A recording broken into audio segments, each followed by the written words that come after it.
друзья, ну а я что-то уже соскучилась по своему жениху, простите, по своему соведущему. Герман, я жду тебя здесь. Вот я тебе верю. Честно, Настя, я тебе верю. Presidendi vastuvõtt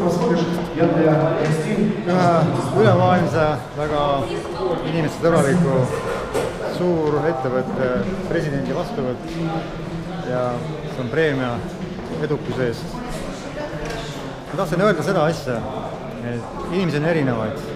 Sageli juhtub inimestel erinevaid kehvemaid aegu on see, et inimesed kaotavad töö, kaotavad midagi muud, langevad kuskile auku.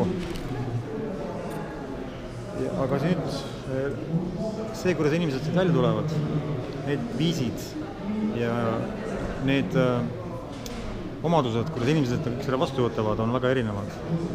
On inimesi, kes kogu aeg mängivad ohvreid, mis iganes juhtub, otsivad nad süüdlasi, süüdi on alati keegi teine, mingi olukord, miski, kuskil, keegi, aga mitte nemad. Teised inimesed on tegijad, kes ei otsi mitte süüdlasi, vaid otsivad põhjuseid, miks nad alt läksid ja hakkavad otsima kohe lahendusi. Ehk sama seltskond, kes on ohvrid, otsivad alati vabandusi.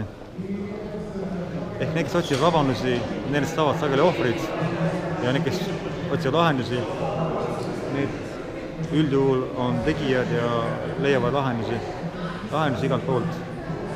Ja jällegi, kolmas asi, mis inimestel on see, et inimesed on loobunud unistamast, nad on kuskil kinni omas väikses maailmas, omas kuubikus ja nad ei unista üldse, kardavad unistada, sest nende hetkeelu on niivõrd kammitses, niivõrd raamistatud, et nad ei saa kuidagi moodi seda oma elu paremini ette kujutadagi. Ja ma tahan öelda ühte, kui te inimesed hakkate unistama, hakkate julgelt unistama, siis tegelikult universum kuulab seda ja hakkab teile julgelt pakkuma lahendusi.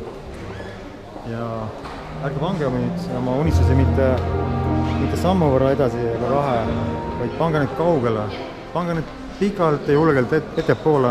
Unistage rohkem, kui te tegelikult olete nõus vastu võtma. Sest uskudes ise enda unistustesse hakkab seda tegema ka universum ja teie unistused hakkavad teostuma.